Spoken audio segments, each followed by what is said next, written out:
नमस्कार दोस्तों, स्वागत है आप सभी का रैंक प्लस इंस्टीट्यूट के सक्सेस टॉक सीरीज में। आज हम आपके सामने लेकर आए हैं एक और शानदार सफलता की कहानी।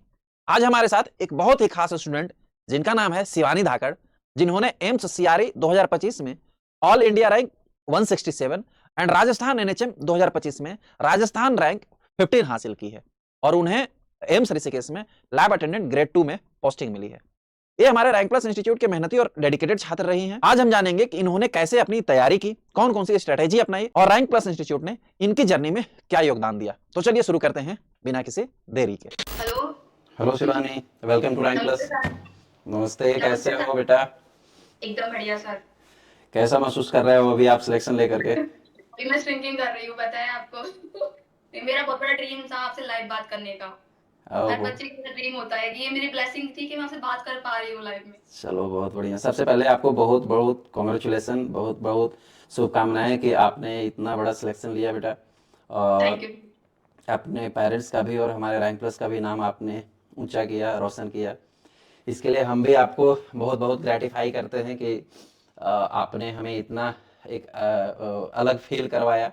जैसे आपको एक ड्रीम था मेरे से बात करना, मुझे भी वैसा ही ड्रीम रहता है हर एक स्टूडेंट से बात करना। एक्चुअल में हम समय के अभाव सॉरी सर, आप पहले कंप्लीट कीजिए। तो समय के अभाव में हम भले नहीं बात कर पाते बच्चों से, लेकिन चलो इसी बहाने कुछ बच्चों से हम भी बात कर पाएंगे, मिल पाएंगे। तो हमारे लिए भी बड़ा ड्रीम रहता है आप लोग जैसे बच्चों से मिलना, बातें करना, है ना? Yes sir. ओके शिवानी, सबसे पहले मैं चाहूँगा बेटा कि हम लोग आज कनेक्ट हुए हैं, जुड़े हुए हैं। तो ये हमारे इंटरव्यू को ना बहुत सारे बच्चे देखेंगे, तो सबसे पहले आप अपना ना एक शॉर्ट इंट्रो करवाइए कि आप कहाँ से हैं, क्या करते हैं, कहाँ से बिलोंग्स करते हैं, आपकी स्कूलिंग कैसे हुई, ये सारा कुछ हमें पहले बताइए। ठीक है सर, मेरा नाम शिवानी धाकड़ है। मैं राजस्थान से भरतपुर जिले की डिस्ट्रिक्ट तहसील वेयर से बिलोंग करती हूँ सर। ओके। मेरी स्कूलिंग वहीं के अपनी होम टाउन से हुई थी, आदर्श विद्या मंदिर विद्यालय से। इसके बाद सर मैंने डीएमएलटी किया था जयपुर के स्वास्थ्य कल्याण कॉलेज से। तो और मैं डीएमएलटी आपकी जयपुर से ही कंप्लीट हुआ है? हाँ सर। कब कंप्लीट हुआ था शिवानी? 2023 में सर।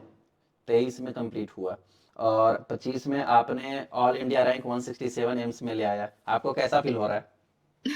सर अभी तो बोलते हैं कि हम अभी अपनी इमेज में है कि यार ये सी ड्रीम सच सच भी हुआ है हमारा।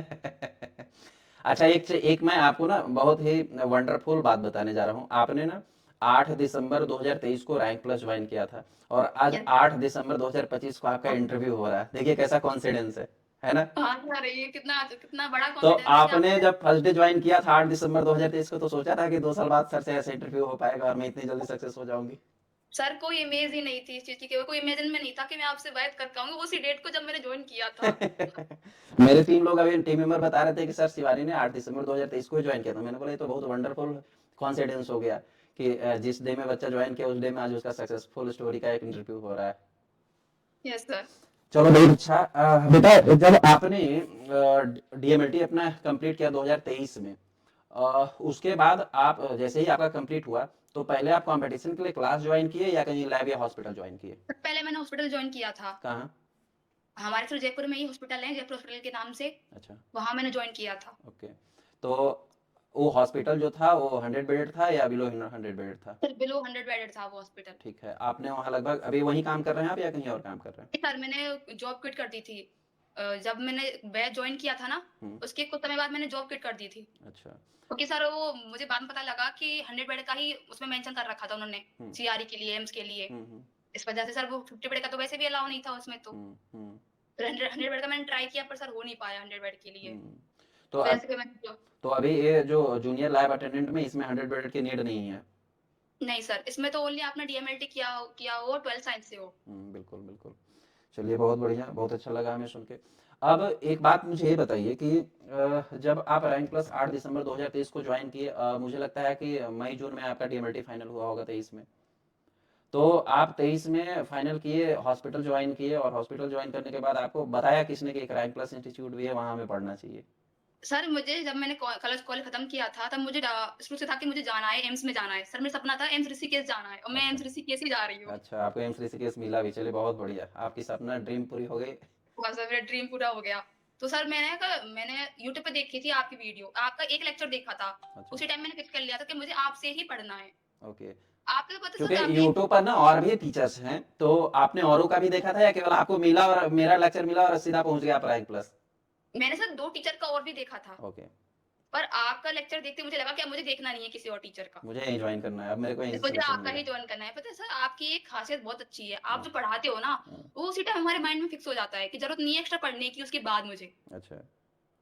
तो मतलब जो पढ़ाया जाता था वो आपको दिमाग में फिक्स हो जाता था, यूट्यूब पे आपने देखा ऐसा, आपको लगा कि मुझे डिसाइड अब कर लिया, फाइनल कर लिया मैंने कि मुझे रैंक प्लस ही जानी है, अब मुझे कहीं नहीं जाना है।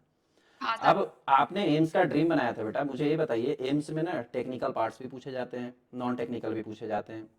तो जब आपने ज्वाइन किया था 2.0 लैब फाउंडेशन 2.0 किया होगा आपने ना? हाँ सर। हाँ, तो लैब फाउंडेशन 2.0 ज्वाइन किया था, तब उस समय नॉन टेक्निकल हमारे यहाँ नहीं पढ़ाया जा रहा था। अब तो हालांकि पढ़ाया जा रहा है नॉन टेक भी। तो जब आपने ज्वाइन किया तो केवल आपको टेक्निकल की थ्योरीज यहाँ दी गई, video lectures, MCQs and PDF notes, test series etcetera etcetera. तो आप नॉन टेक्निकल के क्वेश्चन को कैसे सोल्व कर पाए, क्योंकि यहाँ पे सर आपको पढ़ाया नहीं गया? नॉन टेक्निकल के लिए सर मेरा भाई था, उसने प्रिपरेशन की थी एनडीए की। ओके, तो मेरे भाई ने ही मुझे पढ़ाया था नॉन टेक के लिए। क्या क्या पढ़ा था आपने नॉन टेक में, ये बताइए हमारे बच्चों को ना, जो नहीं सिलेक्ट हुए हैं वो देखेंगे ना, उनको सबसे पहले गाइडेंस यही, आप चूंकि आप उस चीज को अचीव कर लिए ना, तो उनको ज्यादा लगेगा कि हमारी एक सिस्टर या हमारे एक साथी जो है वहाँ हमारे फ्रेंड्स कलीग्स पहुंच गई, तो वो जरूर कुछ ना कुछ सही बात बोल, क्योंकि मैं तो रोज बोल रहा हूँ, उनको लग रहा है कि सर बोलते हैं इधर से उधर पार कर दो कोई दिक्कत नहीं, लेकिन आप बोलोगे ज्यादा इफेक्टिव रहेगा। क्या क्या आपने सर पढ़ा उसमें? आपने जो कहा था ना पहले कि सिलेक्शन के लिए नॉन टेक भी ज़रूरी है, तो हाँ, सर नॉन टेक ज़रूरी ही है पढ़ सिलेक्शन के लिए। जब तक ओके, हमारा नॉन टेक नहीं होगा, सिलेक्शन नहीं होगा हमारा। तो सर मैंने नॉन टेक के लिए बुक आती थी, भाई ने बताई थी लुसेंट की, उससे मैंने पढ़ा था। अच्छा, जीके के लिए और रीजनिंग के लिए भी लुसेंट ही मैंने ट्राई किया था सर। ओके, और यूट्यूब पे काफ़ी मतलब टीचर्स हैं वो पढ़ाते हैं हम्म। मैथ वगैरह रीजनिंग के लिए, तो मैंने उनसे किया था। तो आप इनकी भी डेली प्रैक्टिस करते थे नॉन टेक्निकल की, जैसे टेक्निकल की करते थे? हाँ सर, मैंने क्या सब चीज़ के लिए टाइम डिवाइड कर रखा था, नॉन टेक के लिए भी और टेक्निकल के लिए भी। बात करूंगा मैं उस पर शिवानी। सबसे पहले मैं ये बात करूंगा कि आपने जब कोर्स ज्वाइन करा, तो कोर्स ज्वाइन करने के बाद जैसे लैब फाउंडेशन 2.0 में कई सारे आपको वीडियो लेक्चर्स एक साथ मिल गए, या पर डे भी होता जा रहा है, तो पाइलअप बनते जा रहा है, 500 600 700 लेक्चर्स हो जाता है। तो आप इसको पढ़ने के लिए, क्योंकि टेक्निकल का भी एक लार्ज स्केल सिलेबस था, नॉन टेक्निकल भी आप कह रहे हैं कि मैंने साथ में कवर किया था सर, तो दोनों के लिए आपने ना टाइम कैसे मैनेज किया, टाइम टेबल क्या आपने बनाया था? सर आपका जो 2.0 बैच था वो स्टार्ट हो गया था जून में हम्म, और सर मैंने लिया था दिसंबर में। तो हम्म, उस टाइम सर बाकी क्लासेस थी 280 हम्म। मतलब पेंडिंग में क्लासेस थी। तो दो मैंने क्या सर 280 क्लासेस हो चुका था? हो चुकी थी आपकी वो ओके, क्लासेस। तो मैंने क्या किया था सर मैंने एक शेड्यूल बनाया था कि हम्म, आज मुझे 4 क्लास लेनी है सुबह मॉर्निंग में, चारों की रिवीजन करना है, नोट्स बनाने हैं। हम्म, देन शाम को फिर क्लास लेनी है आपकी। ओके। उसके अलावा 2 घंटे मुझे नॉन टेक पढ़ना है। मुझे कहाँ पढ़ना है ये मुझे मुझे मैनेज करना होता था। तो ये 4 क्लासेस आपको लेने में लगभग कितने घंटे लग जाते थे? सर 4 क्लासेस आप लगा लो, मैं क्या आप थोड़ा स्लो पढ़ाते थे, तो मैं हम्म, क्या 1.25 पे लेती थी आपकी क्लासेस। हम्म, पर सर मेरा एक रूटीन था, हम्म, आपकी क्लास मैंने स्पीड में ले ली, हम्म, आपने जो बताया मैंने वो पॉइंट नोट आउट कर लिए, ठीक। आपने जो पीडीएफ दिए मैंने वो भी आप मैंने वो उसमें मिक्स किया, दोनों को मर्ज करके फिर मैंने नोट्स बना लिए। मैंने फिर वापस से आपकी क्लास लेती थी दोबारा से उसी क्लास को। क्लास देख करके आप लिखते थे खुद से? हाँ, आ, आप जो पढ़ाते थे ना, हम्म, आपने जो पढ़ाया है, उस टाइम मैंने वो पूरा नोट करती थी मैं, आप जो भी पॉइंट बोल रहे हो, ओके, हर पॉइंट को मैंने नोट किया है पन्ने पे। ठीक है। उसके उसके बाद जो फिर आप पीडीएफ प्रोवाइड करवाती थी उसकी नोट्स की, हम्म, फिर उन दोनों को मर्ज करके फिर मैं नोट बनाती थी अपने सेल्फ। बहुत बढ़िया। एक चीज़ मुझे इसमें ये बताइए कि जैसे आपने बोला कि 4 क्लासेस मुझे पर डे लेना था सर का, और फिर सुबह में फिर शाम में भी, और 2 घंटे टेक्निकल को भी देना, मतलब अप्रोक्स मान के चले तो आप पर डे का 6 से 7 घंटे स्टडी टाइम तो एटलीस्ट मिनिमम रखते ही थे, हाँ सर। है ना? तो इसमें जैसे टेक्निकल में भी ना 12 सब्जेक्ट होते हैं, 10 से 12। तो आपने सभी सिलेबस को कैसे कंप्लीट किया, बारी बारी करके एक सब्जेक्ट, या सबको साथ में शेड्यूल में बनाए हुए थे? सर मैंने 2 सब्जेक्ट को पहले लिया था, अच्छा, एक साथ 2 सब्जेक्ट करती थी मैं। जैसे आज जैसे हम्म, एनाटॉमी की 2 classes and hmm, then micro की 2 क्लासेस। हम्म। तो तो ये सर एक सब्जेक्ट आज के ये 2 सब्जेक्ट हुए, कल मेरे 2 अलग सब्जेक्ट होंगे। नहीं सर तब तक ये कंप्लीट नहीं हो जाएँगे। जैसे आपकी 12 क्लासेस हैं माइक्रो में और एनाटॉमी में, तब तक ये कंप्लीट नहीं हो जाएँगे, तब तक नेक्स्ट सब्जेक्ट नहीं खोलूँगी मैं। अच्छा, आपने ऐसा बनाया कि 2 सब्जेक्ट मैं लेती हूँ, कोई भी उठाती हूँ, इन सबको मैं कंप्लीट कर लेता हूँ पढ़ के, नोट्स बना करके, फिर मैं दूसरा स्टार्ट करूँगा, ठीक? तो अब ऐसा होता होगा शिवानी कि मैंने जैसे 12 सब्जेक्ट कंप्लीट किया, तब तक जो पहला मैंने पढ़ा हुआ था 12 लेक्चर्स के, वो तो आपके भूलने लगे होंगे, उनको आप कैसे रिवाइज करते थे? सर मेरा रूटीन था, हम्म। स्टार्टिंग में मॉर्निंग में 2 घंटे पुराना रिवाइज़ करना है मुझे। अच्छा, जो मैंने पहले पढ़ रखा है 2 सब्जेक्ट, उनको मुझे मॉर्निंग में दो, या चलो सपोज दैट 10 सब्जेक्ट भी हो चुके, मैं सपोज दैट 12वें सब्जेक्ट को कंप्लीट कर रही सर हूँ। आवाज़ नहीं जा रही है आपको क्या सर ऑडियो? आपने हाँ, अब आ रही है सर हाँ, आपकी आवाज़। जैसे सपोज दैट मैंने 10 सब्जेक्ट कंप्लीट कर लिया, सारे लेक्चर्स और नोट्स, अब मैं 11वें 12वें सब्जेक्ट कंप्लीट कर रही हूँ। तो आपका ये प्रायोरिटी था कि मैं मॉर्निंग में 2 घंटे बैठूंगी, तो सारे के सारे 10 सब्जेक्ट जो हमने पढ़े पहले मैं उनको रिवीजन करूंगी, तभी आगे बढ़ूंगी। अभी आगे बढ़ूंगी सर, मेरा ये रूटीन था डेली का। दैट्स अ गुड थिंग कि जो भी हमारे बच्चे इस वीडियो को देखेंगे उनको कम से कम ये पहले पता चलेगा कि सक्सेस लेने के लिए हमें हर एक पॉइंट पढ़ना पड़ता है, और पढ़ने के लिए हमें एक कंसिस्टेंसी, जैसे आपने बोला कि मुझे पर डे 6 से 7 घंटे पढ़ना था चाहे कुछ भी हो जाए, जो मैं हमेशा अपने बच्चों को कहता भी हूँ कि अगर भूकंप भी आ जाए तब भी आप बैठो, कम से कम भूकंप आया होगा बाजू वाले में, आप ना मैथ फील्ड में लेकर के बैठ जाना अपना बुक, कि मुझे वो 6 घंटे देनी है अपनी प्रिपरेशन को। और दूसरा कि विद द स्ट्रेटेजिकल, कि ऐसा नहीं कि मैं आज मेरा मन नहीं कर रहा था इम्यूनो पढ़ने का तो आज मैं इम्यूनो नहीं पढ़ूंगा, अगर मेरे शेड्यूल में है कि आज इम्यूनो पढ़ना है तो मुझे उसके 4 लेक्चर्स कंप्लीट करना ही करना है। जैसे बहुत सारे बच्चे एक क्वेश्चन करते हैं बेटा कि सर वो ना आपका होगा रिकॉर्डेड क्लासेस, मुझे 400 लेक्चर मिल जाएगा, 400 लेक्चर मिल जाएगा तो मैं उसको कंप्लीट कैसे करूंगा, पढ़ूंगा कैसे। तो पढ़ने में सबसे बड़ा जो आपने बोला मुझे लगता है सबसे बड़ा हेल्पफुल होगा कि जैसे आपने जब क्लास ज्वाइन किया 280 ऑलरेडी हो चुके थे लेक्चर, 300 लगभग हो चुके थे, उन 300 को आपने ओवरकम किया, लेकिन वो किया जा सकता है कंसिस्टेंसी के साथ। जैसे कछुआ पर डे एक कंसिस्टेंसी के साथ चल रहा था तो खरगोश से भी रेस जीत गया। तो करने का बस तात्पर्य ये है कि हमें रैंडमली नहीं उछलना है कि हम आज बहुत 7 सब्जेक्ट पढ़ लिए और 5 दिन जो है 2 सब्जेक्ट गायब कर दिए, वो भी नहीं पढ़ पाए, मतलब सर पढ़। उसका सबसे बड़ा लॉस ये है कि अगर रैंडमली पढ़ेंगे ना हम, तो ना वो याद होगा, ना जो हम पढ़ रहे हैं ना वो याद होगा। बिल्कुल इसलिए बिल्कुल। एक चीज पढ़ें, वो ही बेटर है हमारे लिए। अच्छा, आप पढ़ते कैसे थे हम जरा बताइए, जैसे आप 6 घंटा 4 घंटा पढ़े तो बच्चों को ये भी बताइए, जैसे हमने लेक्चर देख लिया एक बार सर का, मुझे समझ में ही नहीं आया कि क्या चला क्या हुआ, तो फिर सपोज दैट एक एक टॉपिक है बायोकेमिस्ट्री का, मैंने लिपिड मेटाबॉलिज्म पढ़ा, लिपिड मेटाबॉलिज्म में सर में ना बीटा ऑक्सीडेशन पढ़ाया हुआ था, मुझे समझ में नहीं आया। या पहले मुझे आप एक ये बात बताइए कि आप जब इतने सारे सब्जेक्ट पढ़ रहे थे कोई ऐसा सब्जेक्ट आपको लगा क्या कि ये टफ है? सर आपकी पढ़ा हुआ कोई सब्जेक्ट लगा ही नहीं मुझे टफ है। अच्छा। और इसलिए चल, लगता था मैं वापस क्लास ले लेती थी उसका। वही चीज मैं पूछना चाह रहा था, जैसे मैंने बीटा ऑक्सीडेशन सर की क्लास देखी तो बीटा ऑक्सीडेशन वाकई में कॉम्प्लेक्स थोड़ा सा है, तो मुझे नहीं समझ में आया, अब मैं क्या करूं एज ए स्टूडेंट? आपने सम पढ़ाया, समझ में नहीं आया, तो मैं वापस से क्लास लेती थी दोबारा उसी चीज को नोट करके। ओके। दोबारा। आपने अभी क्लास ली है, हम्म। मैंने नोट कर लिए सारे टॉपिक, नोट्स बना लिए, बिल्कुल। समझ में नहीं आया कि मैंने वापस से आपकी क्लास रिपीट करती थी। उसको फिर से रिपीट किया, फिर से लिखा, जब तक समझ में नहीं आया तब तक मैं उसको रिपीट करूंगा, एटलीस्ट देखूंगा। अच्छा, और एक चीज और बेटा, सबसे ज्यादा क्वेश्चन पूछे जाते हैं हमारे पास बच्चों का कि सर जैसे अभी 3.0 चल रहा है वो लाइव क्लासेस भी चल रहे हैं उसमें, तो जो लाइव हाँ क्लास में जुड़ रहा है बच्चा वो जुड़ा, जो कंफ्यूजन हुआ पूछ लिया, आपने तो रिकॉर्डेड क्लासेस ज्वाइन किया हुआ था, तो आपको इतने सारे लेक्चर्स देखने के बाद क्या डाउट क्रिएट हुए थे माइंड में, और डाउट क्रिएट हुए तो उसको कैसे सॉल्व हुआ आपका? सर मैं यही बताना चाह रही हूँ, मेरा दिमाग ना डाउट फैक्ट्री है पूरा का पूरा। ओके। डाउट मेरे ऑटोमेटिक बनते थे, लेकिन सर आप ना डाउट आने से पहले ही डाउट सॉल्व कर देते थे। यही चीज मैं बच्चों को समझाता हूँ वीडियो में कि आप जो कहते हो ना कि मुझे डाउट सर होगा कैसे पूछूंगा, पहले आप एक बार उस वीडियो को तो देखो, आपका अगला डाउट क्रिएट होने से पहले वो वीडियो में बोल चुका हूँ मैं कि क्या, चूंकि मुझे इस बात का एक्चुअल में एक्सपीरियंस है कि बच्चा क्या सोच सकता है उस टॉपिक को लेकर, तो ये बच्चों को सोचना पड़ेगा कि हम अगर रिकॉर्डेड क्लास में भी जा रहे हैं, क्योंकि अभी क्या हम सब प्रोफेशनल हैं, हम तो अब बच्चे रहे नहीं, 7 8 क्लास के बच्चे तो है नहीं कि हमें कोई कलम पकड़ के बोलेगा इस टॉपिक को पढ़ो तो ही समझना है, हम सब प्रोफेशनल है, हम टॉपिक को सेल्फ समझ सकते हैं। अगर सेल्फ समझने की कैटेगरी में हम अपनी टॉपिक को रखते हैं तो अगर हम recorded video lectures is more beneficial compare than the live classes, because of live classes में हमें एग्जैक्ट उसी टाइम पे टाइम निकालनी होती है पढ़ने के लिए, और रिकॉर्डेड क्लास में क्या है कि जब हमें समय मिलता है, सपोज दैट हमारे ड्यूटी ऑफ रोस्टर फ्रेम में हमें रात में समय मिलता है तो हम रात में भी 5 7 घंटे 8 घंटे पढ़ सकते हैं, बस रखना है कि पढ़ना हमें कंपलसरी है। हालांकि लाइव क्लासेस में एक बेनिफिट एक्स्ट्रा और बच्चों को क्या मिलता है कि कम से कम एक बार जो आप बोले कि मैंने सर एक बार पढ़ी और लिखी, तो कम से कम लाइव क्लासेस में के ड्यूरिंग में ही वो पढ़ के लिख लेता है, एक बार वाला समय उसको बच जाता है, दूसरी बार वो रिवीजन उस चीज को ताजा हो जाता है, समझ में आ जाता है। ये बात तो है सर। बहुत बढ़िया बेटा, आपने ये बात बताया। एक चीज मैं आपका बहुत पर्सनल सवाल पूछूंगा कि जब आपने ऑल इंडिया रैंक 167 अचीव किया, आपका पहला एक्सप्रेशन या आपकी फैमिली का क्या उस समय एक्सप्रेशन था?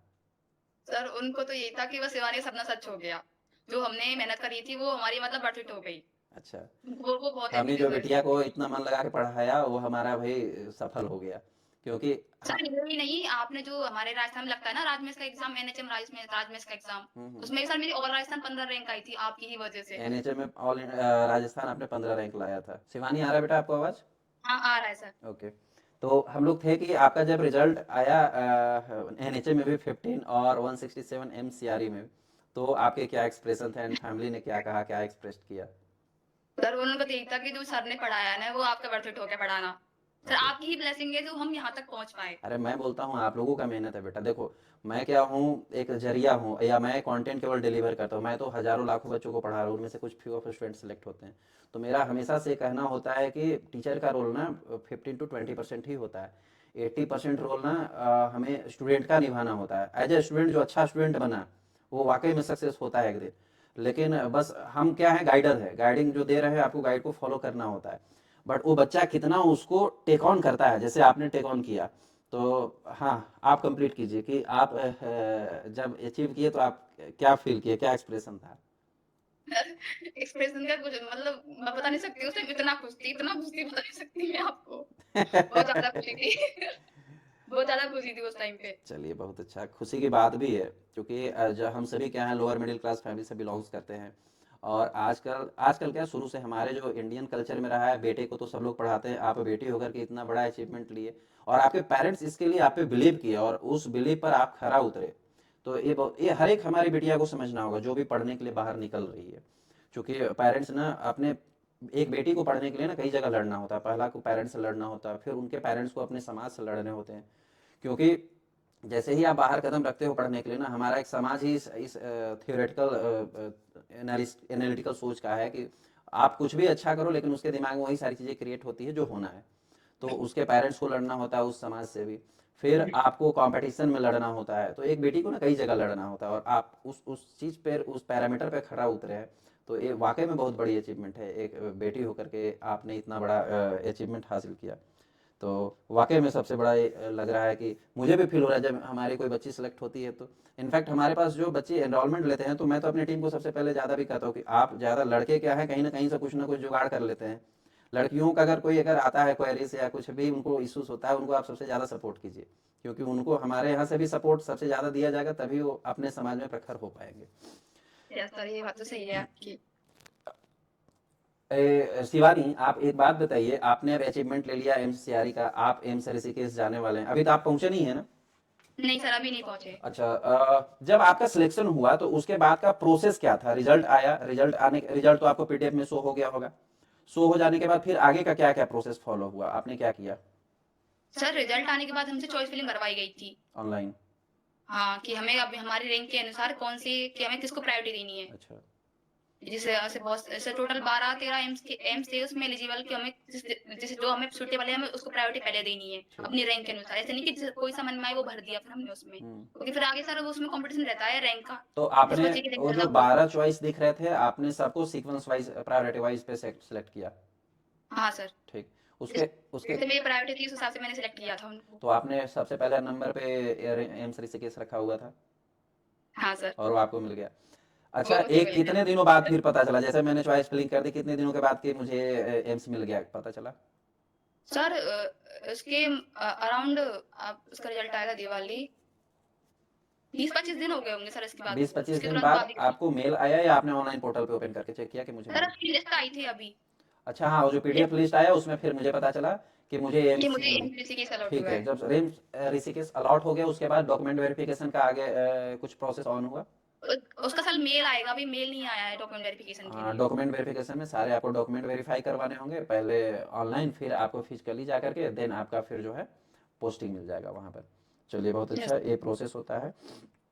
एक चीज़ मैं और सबसे लास्ट में आपसे एक क्वेश्चन पूछना चाहता हूँ कि अभी तक जो हमारे कलीग्स देख रहे होंगे इस वीडियो कॉन्फ्रेंसिंग को या इस इंटरव्यू को, अगर वो एम्स के लिए पढ़ना चाहते हैं, या जो बच्चा 4 साल से पढ़ भी रहा है, या जो बच्चा अभी जस्ट डीएमएलटी या बीएमएलटी कंप्लीट करके निकला है, उसको आप अपने एंड से क्या सजेशन देना चाहेंगे, उसको क्या करना चाहिए सबसे पहले?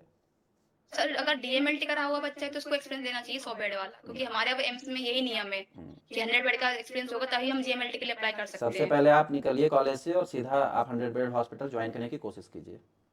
सर और पहले फर्स्ट बात ये भी है सर, क्योंकि थ्योरी और प्रैक्टिकल में बहुत डिफरेंस है। अगर हम प्रैक्टिकली करेंगे तो ही हमारे समझ में बहुत कुछ आएगा। बिल्कुल बिल्कुल। और सर इसके अलावा फिर तो वही सर कोचिंग ज्वाइन करना ही बेहतर है, क्योंकि बहुत सारे डाउट ऐसे रहते हैं जो हमारे सॉल्व नहीं हो पाते। बहुत से बच्चे तो कहते हैं कि मैं खुद से पढ़ लूंगा, तो क्या आपको ऐसा लगता है कि मैंने रैंक प्लस ज्वाइन किया तो ही मैं सिलेक्ट हो पाई, या नहीं ज्वाइन करती तब भी हो जाती? तब नहीं होता सर। तब नहीं होता। क्योंकि पता है मेरा दिमाग डाउट से भरा हुआ होता है ओके। और डाउट जब तक ज़्यादा क्लियर नहीं होंगे तब तक वो हम आगे नहीं जा सकते। डाउट क्लियर करने के लिए हमें एक टीचर की गाइडेंस की नीड पड़ती ही पड़ती है। पड़ती ही है। ओके। और सर फिर क्या आपने बेसिक से पढ़ा है और बेसिक हमारा स्ट्रॉन्ग होना चाहिए तभी हम आगे बढ़ सकते हैं। अगर बेसिक स्ट्रॉन्ग नहीं है तो फिर वो आगे इम्प्रूव ही नहीं होगा। हाँ, जब बेसिक क्लियर होगा तभी हम एडवांस चीज़ों को सोच सकते हैं, क्योंकि सोचने के लिए ना हमारा माइंड वाकई में, जैसे आप बोल रहे हैं, हर एक बच्चे का माइंड जो है वो आप डाउट से भरा होना चाहिए, तभी वो चीज़ों को खोज पाएगा, तभी वो चीज़ों को सर्च कर पाएगा।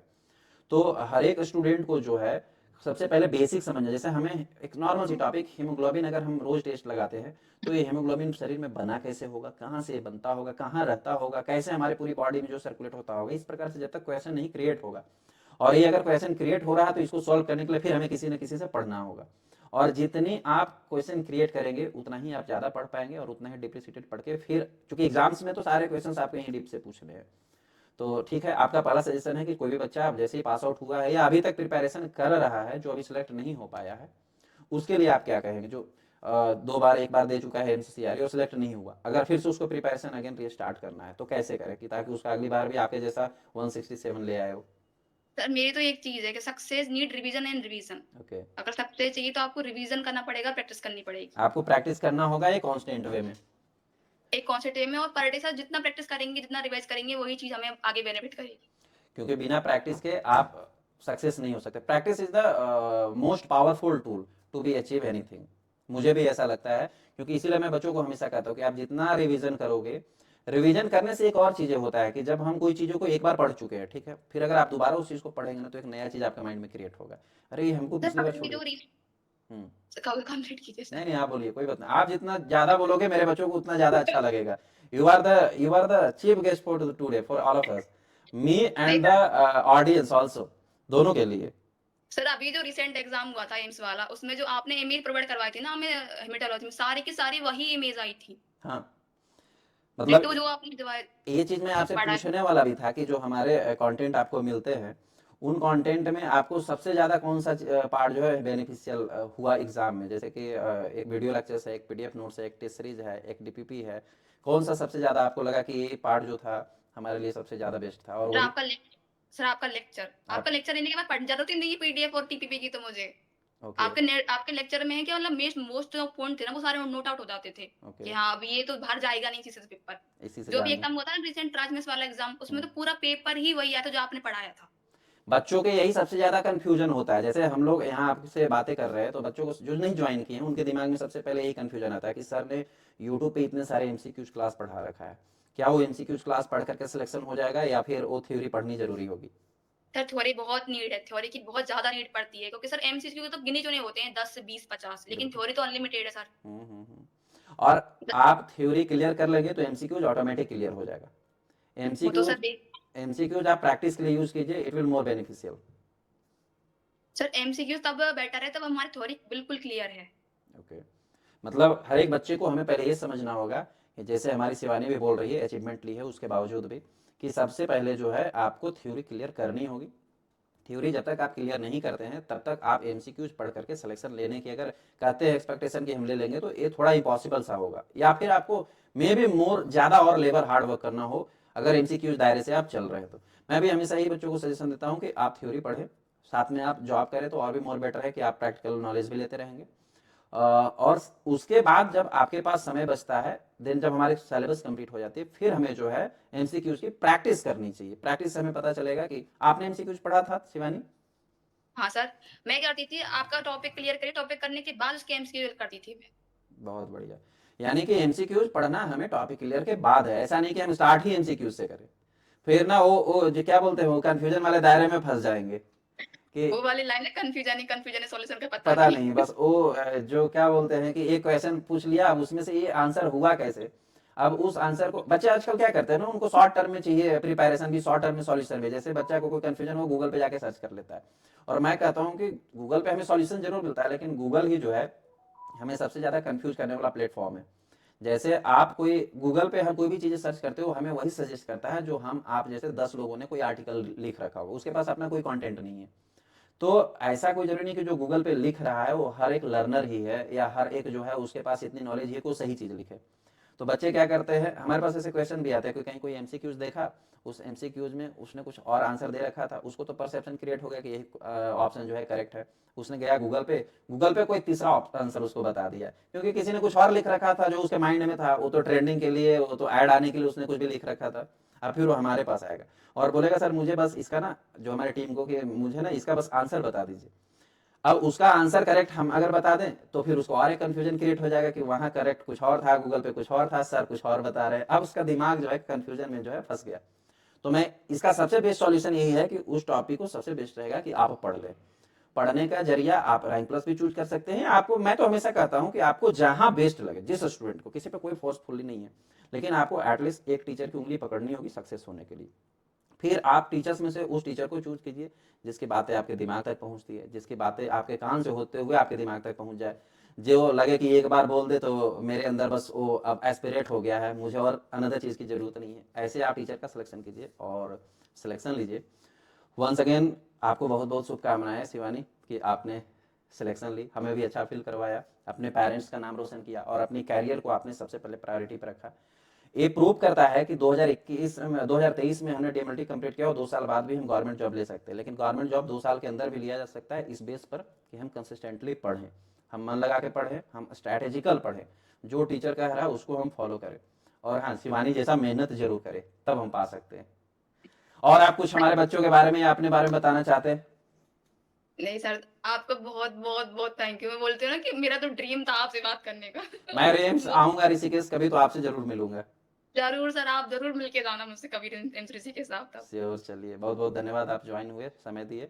और कोई भी फ्यूचर में कोई भी डाउट हो, कोई भी कंफ्यूजन हो, किसी भी प्रकार की हेल्प की नीड हो, आप रैंक प्लस की टेक्निकल टीम की जो हमारी नंबर है आप उस पर कॉन्टैक्ट करना। जिस प्रकार की भी हेल्प की नीड होगी they will help always. Sir अभी मेरा एक एग्जाम और है बाकी, ओके। ईएसआई अच्छा, ये टेक्नीशियन का। क्वेश्चन तो मैं बोलना आपको पूछना भूल ही गया, चलो मेरे दिमाग में आ गया। इंटरव्यू लास्ट करने से पहले मैं उससे पूछ ही लेता हूँ। मुझे बच्चों से बातें करने में ना बहुत मजा आता है। बस आप लोग जैसे स्टूडेंट मुझसे रोज बातें करो, मुझे तो अभी अच्छा लगेगा। कि जैसे आप एम्स ऋषिकेश पहुंच गए, अभी और भी कोई गोल है, बस फिनिश्ड कि सर हाँ सब हो गोल गया है सब मेरा मेरा? फ्यूचर में अभी आगे। अच्छा आपसे ही मुझे गाइडेंस चाहिए इसके रिगार्डिंग। मैं पूछने वाली थी आपसे इसके बारे में अच्छा। कि अभी सर अभी जैसे मैंने अभी वहाँ ज्वाइन कर लिया एमसीसी केस, हम्म, फिर मेरा 2 साल की वहाँ पे एक्सपीरियंस हो गया। हम्म, सर मैं अप्लाई कर सकती हूँ जीएमएलटी के लिए इन फ्यूचर में? हाँ बिल्कुल कर सकते हैं। लेकिन जब हम जेएमएलटी के लिए अप्लाई करेंगे तो जब एग्ज़ाम क्वालिफाई होगा, मुझे जितना अभी उसके बारे में नॉलेज है कि जब हम एग्ज़ाम क्वालिफाई होता है तो एक एनओसी के लिए हमें वहाँ अप्लाई करना पड़ता है। क्यों ही आप पहले एम्स में ही क्यों ना जॉब कर रहे हो, फिर से हमें एम्स में ही क्यों ना लेना हो, लेकिन आपको एक एनओसी की वहाँ रिक्वायरमेंट होगी। हालांकि डिपार्टमेंट प्रोवाइड करा देता है, और उसके लिए ये भी डिपेंड करता है कि आप जहाँ जॉब करने जा रहे हैं। मैं आपको लास्ट में सजेशन भी देने जा रहा था बेटा कि आप जहाँ भी जाओ एक ह्यूमैनिटी के साथ जॉब करो। क्योंकि हम भले सक्सेस हो गए, हमसे पहले भी कई लोग सक्सेस हुए हैं और हमसे बाद भी होंगे, तो हम इस सक्सेस के ऑरा में इतना ना भूल जाए, इतना भूल ना जाए कि जिस जिस जगह से हम उठे हैं, जिस जगह से हम चले हैं, उस जगह को भूल जाए। क्योंकि आपके पास जो भी सैंपल आएंगे किसी न किसी पेशेंट के आएंगे, या हो सकता है आपको पेशेंट के साथ आईसीयू में जाना पड़े या फिर कहीं और इंटरेक्ट होना पड़े, तो पेशेंट को एटलीस्ट हम एक वो सिंपैथिकल जो हमारी भावना होती है उससे जुड़े रहेंगे। और जो हमारे कोऑर्डिनेटिव कलीग्स होते हैं, चाहे आप जहाँ भी जॉब करें, अब ये एम्स जा रहे हैं तो आपको वहाँ का इन्वायरमेंट समझ में आएगा, बहुत बेटर इन्वायरमेंट होता है एम्स का।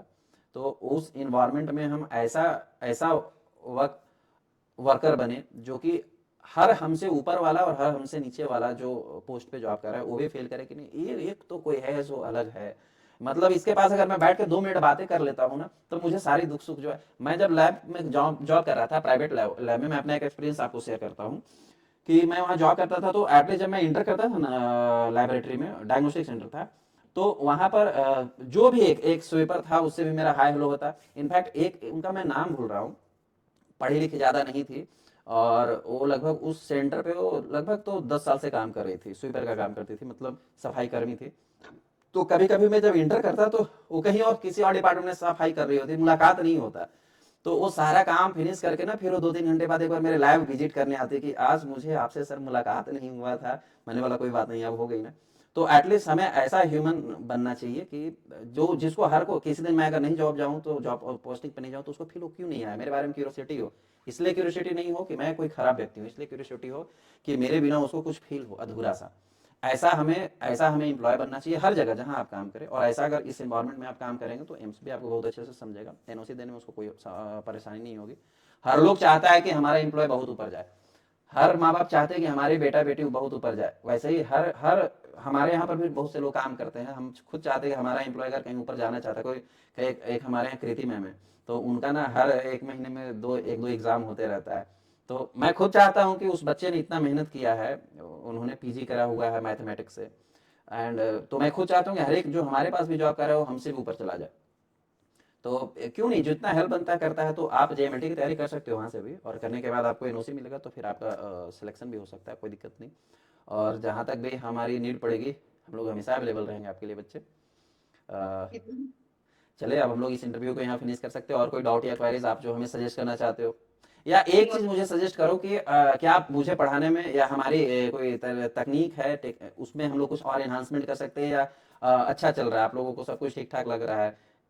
सब सब सारा सारा सर ठीक ठाक, सारा मतलब बहुत अच्छा है आपको पढ़ाने का। ऐसे ही चलना चाहिए। ऐसा ही चलना चाहिए, ना ही कोई इम्प्रूवमेंट, ना ही कुछ और। तो जैसे चल चलिए, रहा है वैसे चलना चाहिए। चलिए बहुत अच्छे बेटे।